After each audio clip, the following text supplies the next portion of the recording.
The following is a presentation of the Championship Racing Network. Crossed Flags, a racing podcast. It's your midweek fix for racing news and information. Brought to you by the Championship Racing Network. Now let's head trackside to join your hosts, Steve West and Matt Nicholson. Welcome back into Crossed Flags' latest edition, episode number 35. Plenty to get to. We're going to be showing you a lot of things back here, and I'm going to spend a little time at the end getting on a soapbox just a little bit over something that happened this past weekend. First things first, though, we got happy news. Congratulations out to Tony Stewart, Leah Pruitt. They have their child. Tony Stewart's dad. Tony Stewart actually had a little bit of fun with it as well, because we got to talk about it. I think we got the picture of his car, Carrie. The fun part about it is Saturday, he qualified, got himself into the NHRA final race of the year, qualified there, did very well, flew from Pomona, California to Phoenix, Arizona, was by Leah's side when she gave birth, stayed there with her overnight, flew back on Sunday, and made it to the quarterfinals. Semis. Was it semis? Okay. He got to the semis. Not bad at all, man. Not bad at all for the dad right there. And he did that little bit right there. He put the black tape over his own signature and put the red duct tape on there and wrote his own dad on there. So he's a happy man. All those people that are complaining, by the way, about the fact that he's 53 years old and brand new dad, what do you care? He and Leah are good with it. Leave him alone. Mind your business. Yeah. That's simple. They wanted to be parents together. Age didn't matter to them. Why should it matter to you? Leave it alone. Mind your dang business. Not That's bad, simple. Yeah, exactly. And not a bad week for Tony Stewart, because on top of being a dad, finishing in the top 10 in final standings in Top Fuel in his very first year of it. And, you know, I get it. He was top alcohol dragster last year, but a lot less power on those cars. And these guys are the best of the best. He acquitted himself pretty well. He did. Finished in the top 10 in final points. And all the media decided that they were going to vote Tony Stewart the 2024 NHRA Rookie of the Year. And to my understanding, what I read, one of the closest votes in history of NHRA. Yeah, and I've worn it on my sleeve. Heck, I've worn shirts here on this show that show, and I even wore the hat last week, that show I'm a Stewart Haas fan because of Tony Stewart. It's not because of Gene Haas, no disrespect to Gene Haas, but I was attracted to Stewart Haas Racing because of Tony Stewart. But I look at the resumes of all the people that he was up against, and it was, 7, 8 different people up for Rookie of the Year this year? I think so, yeah. If you look at the resume just based upon wins and making it to finals and stuff like that, Tony kind of pales. But one of the things that I think that really kind of pushes him over the top and puts him in the situation of being the Rookie of the Year, Tony Stewart brings much more attention to the NHRA than any of his other Rookie of the Year competitors. That's a valid point. Very valid point. A lot of eyes and a lot of ears, whether you watching or listening to it somehow. If you hear the name Stewart, you're going to immediately open your eyes up. Yeah, and open your ears up. Yeah, for sure. And, just welcome to the next list of accolades of his career. I mean, he was the 1999 NASCAR Cup Series Rookie of the Year. He was the, 1995 Indy 500 Rookie of the Year? 95 or 96, something like that. Yeah, somewhere in that area. I mean, the accolades just continue to rack up. And, depending on what Leah decides to do, it wouldn't surprise me if he finds himself trying again on Top Fuel. And who knows, maybe he might find himself picking up what they call a Wally trophy. It wouldn't shock me. It really wouldn't. I wouldn't be surprised to see 2 cars. Guy's just a racer's racer. All right, let's turn our attention to what Tony Stewart used to do, and that's, of course, stock cars. And we're going to kick off by talking about what we've been talking about, the television deal. Amazon, TNT, we've been wondering who it's going to be, and it turns out Amazon and TNT are both going to use the same lineup. They're going to grab from Fox Sports Adam Alexander. They're going to grab from NBC Sports, we'll get back to this, Steve Letarte, and as previously announced, they've got Dale Earnhardt Jr. And Dale Earnhardt Jr. is going to be with them all year because the beginning of the year when Fox technically has the Cup Series television coverage for the races, practices, such as they are, and qualifying will all be on Amazon Prime. And then the second half of the year, after TNT turns it over to NBC, Dale Jr.'s former employer, TNT will pick up practice, whatever it is, and qualifying, and Dale Earnhardt's going to be doing that. So he's got a whole year of being on the screen. You just got to look for him a little bit. Right. But that's the trio they're going to call those 10 races in the middle. That's your booth crew. I'm a little skeptical on that one on the far right. A little worried about Adam Alexander? There's several other ones out there, in my opinion. He does not do a terrible job. He does not do a horrible job. So far, I'm feeling resounding compliments. But there's a few other ones I think I would have probably poached and went with before. Well, yeah. That. I would have left Adam Alexander at Fox doing all the truck races because something went really way south with Jamie Little. I'm sorry, but pit road, she's great. I would agree. In the booth, it's like flipping a light switch. I had a whole lot of promise for her in year one, and she was holding her own in year one. In ARCA. But I don't know what it is about the truck series that has her befuddled. It's I would have either poached or pulled. I would have pulled either Vince Welch or Alan Bestwick. Sorry. Oh, Alan Bestwick would have been an amazing pull. Heck, Rick Allen from NBC, who got replaced basically by, and this is nothing against Lee Diffie. I think Rick Allen's retiring. I think. And that may be true too, but I would have certainly made the call. So, but that's your trio. We'll see. We'll see how they do. Adam might just shine in that role. We might be surprised. He may. Who knows? All right. We've been wondering where some of these drivers are going to be going here. And this week, really, yesterday, today, everything just exploded. Like this guy right here. Probably the worst kept secret in the garage. Yeah. I mean, we knew this. One of them. And it got, we even talked about it here on this podcast in the last couple of weeks, in the fact that Brad Moran of NASCAR got on Sirius XM satellite radio and got to talking about a wet weather tire test that they were doing. And he mentioned the three drivers that were there, one representing Chevrolet, one representing Toyota. And the person representing Ford, he said it on the air. The person representing Ford was Ryan Preece in his number 60 car that he's going to be driving next year. The official announcement was made yesterday as we tape this podcast, Tuesday. You jumped the gun a little bit, Brad, which, again, we talked about that a couple of weeks ago. But, yes, now it's official. And this is going to cause some ripple effect that we're going to get to here in a moment. But we don't have an officiating problem. Right. Moving away from JTG Dougherty Racing is one of their biggest sponsors over the last, decade? Since their existence.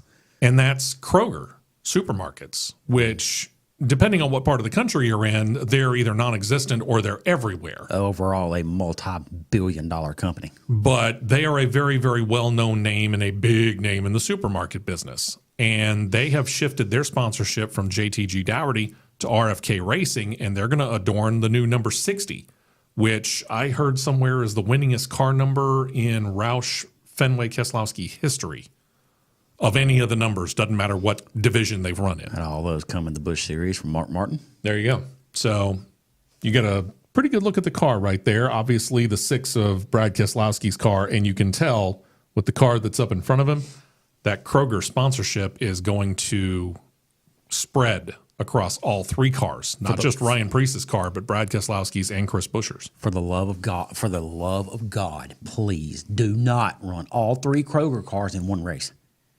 Or if you do, Monster's done it with 3 cars in one race before. Yeah. If you do that, make sure the color schemes are all different. Please, for the love. Alternate something. Yeah. Like if one's going to be blue and white like the 60 is here, make the other one white and blue like it appears the Buescher car is right in front of him. Do something like that and then figure out something totally different for the third car. I don't care what. But please don't do that because it is... I can only imagine what the MRN and PRN people are doing. I mean, just us up in the PA booth at Talladega trying to separate them all out when they look just stupidly similar. God, please don't do that. For the love, please don't do that. That's why they changed the color of the roof number. Yep.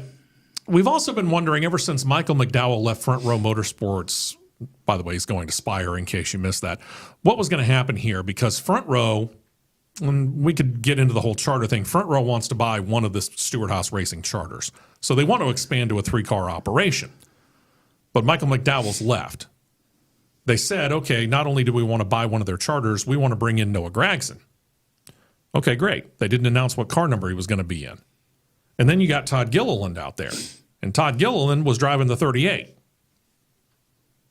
Todd Gilliland's moving to the 34. And he's picking up the Love's Travel Centers sponsorship as well. Happy to see that they're sticking with Front Row.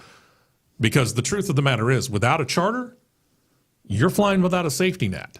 And I know Front Row's been doing a lot better, but still, an open car, something goes wrong in qualifying, they're not starting. They're going to very, very, very, very, very, did I say very doubtful that there would be a 41st car show up that would outrun them. The 41st car is apt to show up at a super speedway. And sure. that car right there specifically, you are not beating that car at a super speedway in qualifying. If there's one thing Front Row Motorsports knows how to do, it's set up a car at a super speedway. They're safe. That's true. They're safe. But I'm throwing it out there. There is the possibility without those charters and they will run as an open team, as will 2311. We'll get to them here in a minute too. That they're going without a safety net here. So we got to watch that. We are still waiting to see what's going to happen with Noah Gragson. We're also still waiting to see what's going to happen with a potential third car, which we presume is going to be the number 36 because that's a number they've used before. Does Noah Gragson go the 36? Does Noah Gragson slide into the 38 and the new as yet unnamed driver goes into the 36? Still waiting on all that. Don't be surprised if it's Zane Smith. And that would be a nice pickup. That would be a real He should have never left Front Row to begin with. Oh, I would agree with that. Absolutely. All right. So we mentioned that Kroger is moving to RFK Racing. And JTG Dougherty lost not only them, but they lost one of the people that is a pretty big person within the hallways of there, one Tad Geschecter. And that led to somebody noticing that outside the shop of what, I can say this now, had been JTG Dougherty Racing, has become something entirely new. Hayek Motorsports. Interesting.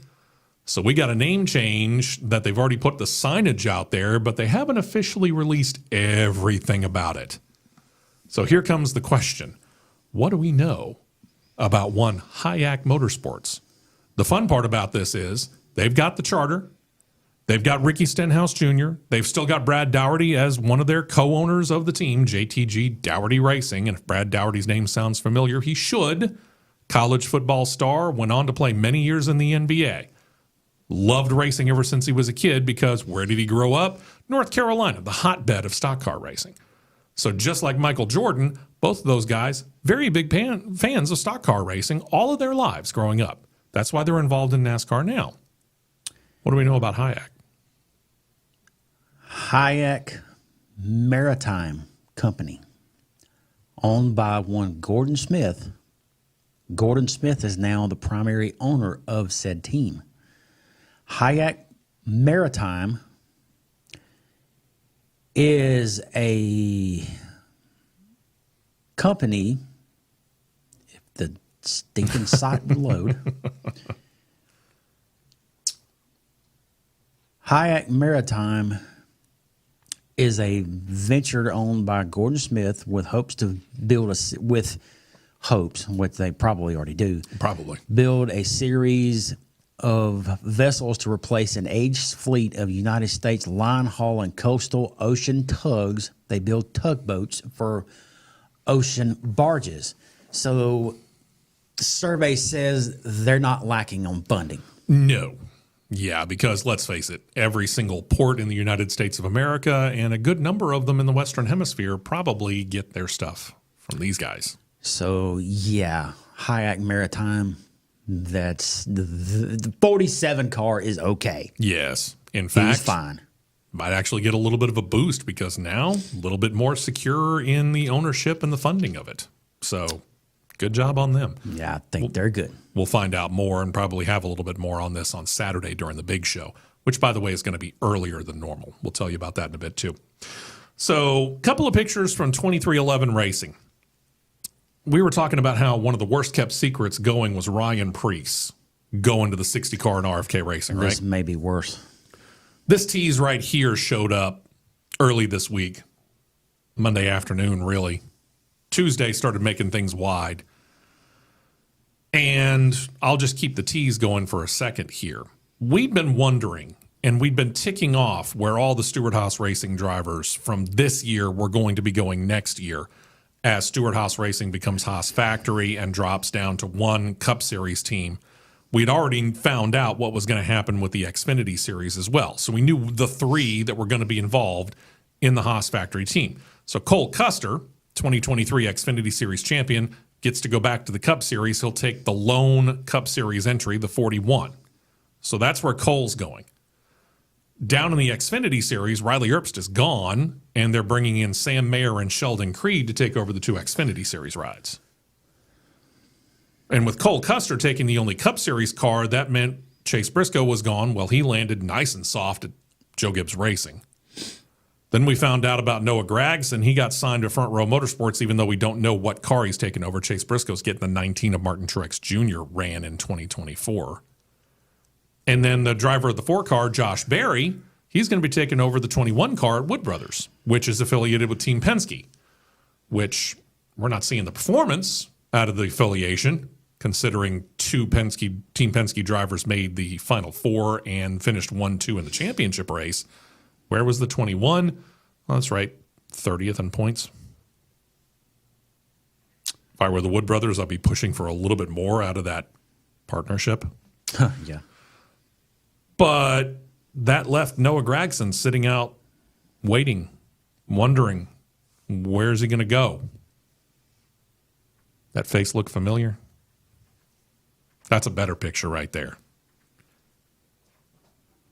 This was cribbed by me earlier today because this is not an official release. They were doing a video. So I swiped the video from 2311's social media site, paused it, and took a picture. He's getting the 2311 third ride. You wanted to know about the other Stewart-Haas Racing charters? 2311's got an agreement to buy one of those. But, of course, they didn't sign the charter agreement. It goes back to Front Row Motorsports' situation. But they've announced, bringing his Monster Energy drink sponsorship with him, that they are going to enter the number 35 car and put Riley Herbst in there. Now, we know about 2311's 2 cars that they're running right now. They're running the 23 car, which obviously means a lot to Michael Jordan because that's the number he's most famous for. They're also running a 45 car, and that's one of the other number that he's famous for. For his year that he spent here in the city of Birmingham, where we're recording this podcast, he wore the number 45 for the Birmingham Barons, and when he returned to the Chicago Bulls for a very short period of time, he wore the 45 there because they'd retired his 23. And when he played for Washington as well. Yeah. So 35?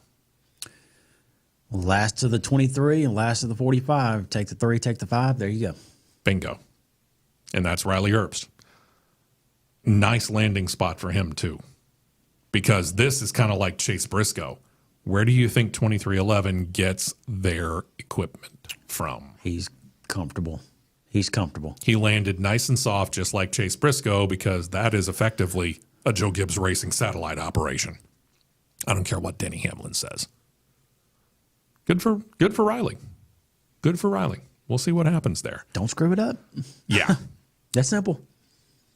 And then there was the driver, like we've talked about this in the past. John Hunter Nemechek, for example, several years ago, moved his way all the way up to the Cup Series and then said, you know what, after a year, I'm done. I'm going to bust myself back down. He did it to himself. He dropped all the way back down to the Craftsman Truck Series and worked his way back up because he wanted to get into an organization that had a better chance of winning. At the time, he was one of the Front Row Motorsports guys. Who knew that they were going to make the advances that they did, I guess. But we've seen drivers like Justin Allgaier, heck, Cole Custer, get all the way up to the Cup Series. Something's not quite right. Get busted back down to Xfinity. Busted all the way back down to the Truck Series?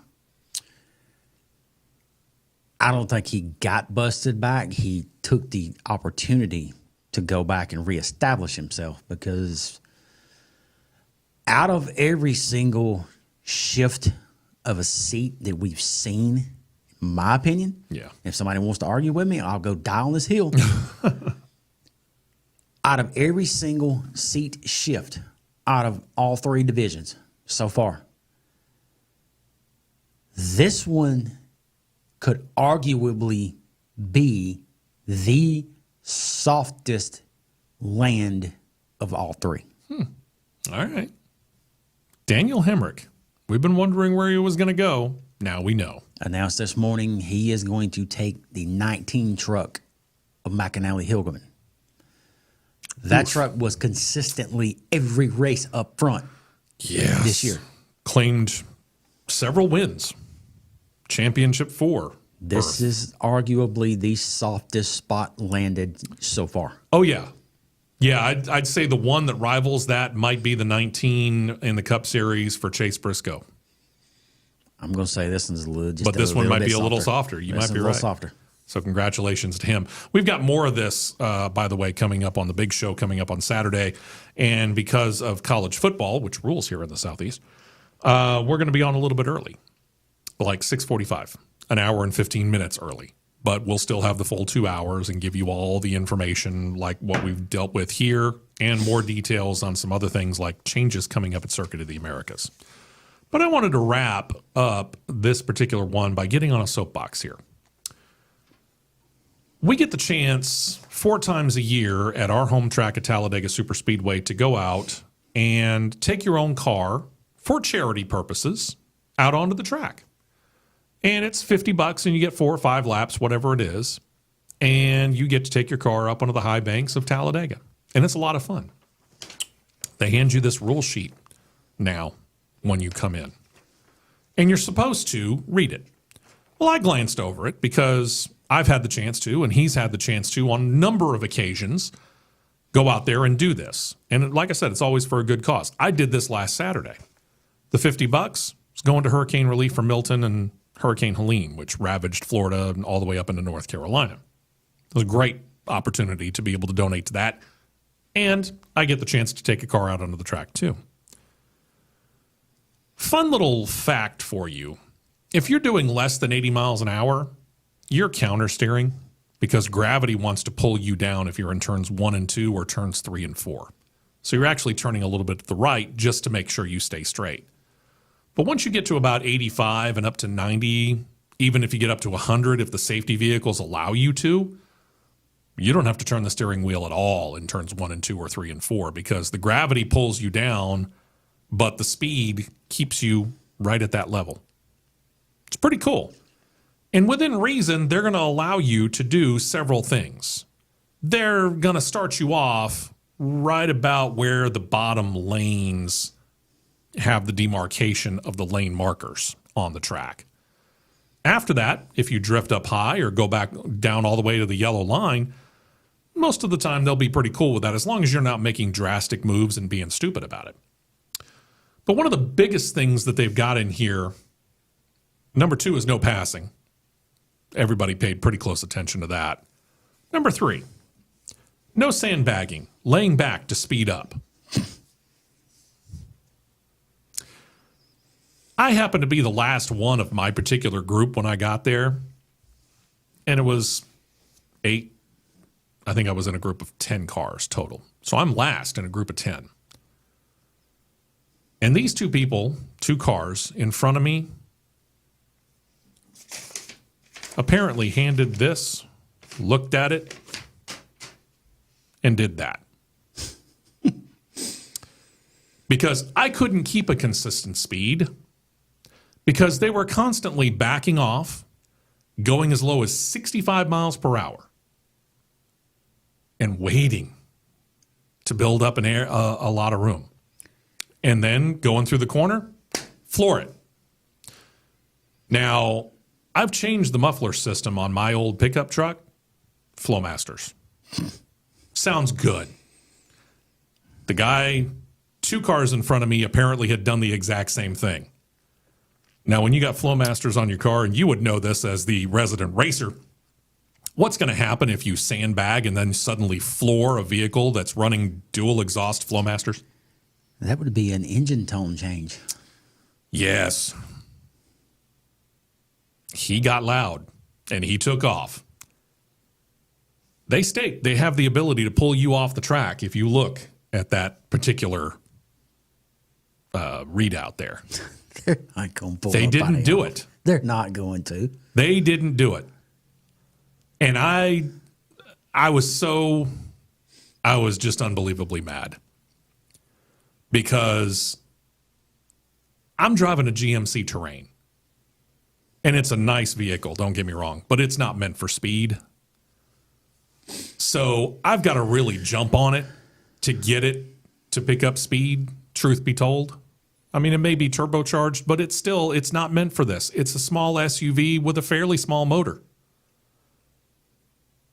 So these 2 guys in front of me, they go ripping off, and now all of a sudden it looks like I'm sandbagging, which I'm not. I just can't pick up speed like they can because I don't have the raw torque and horsepower that they do.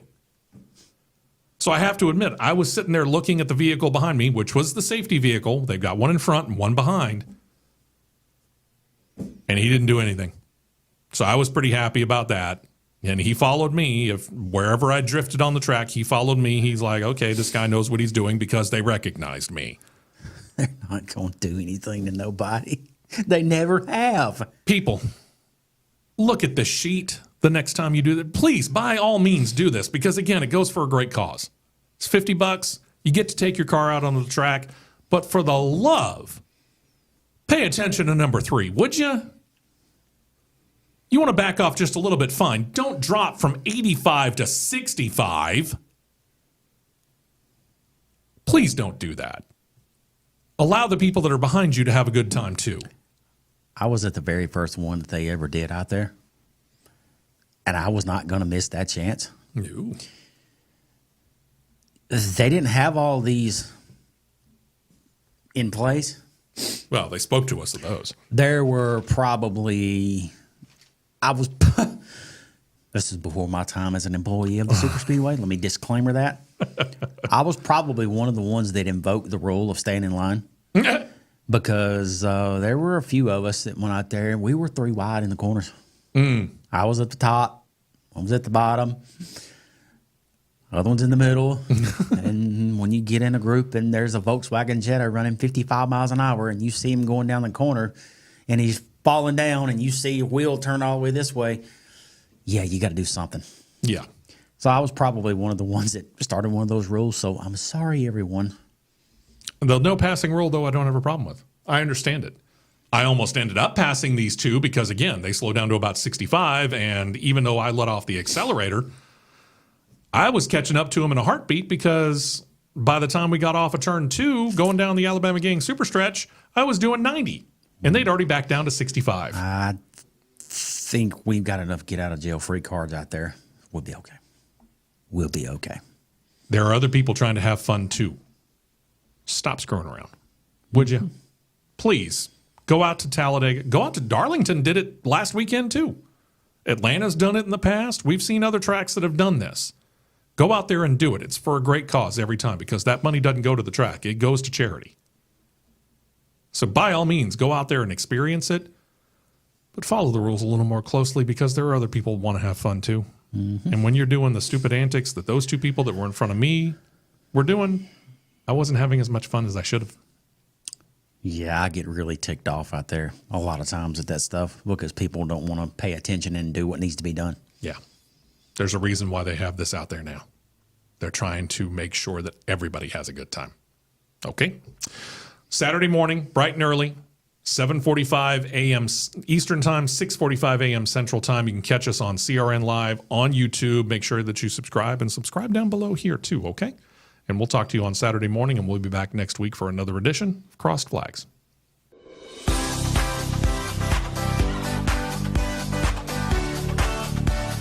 You've been listening to Crossed Flags, a racing podcast. For more content like this, subscribe to CRN Live on YouTube, and you'll be set to catch the 2-hour live show every Saturday morning at 9 Eastern, 8 Central.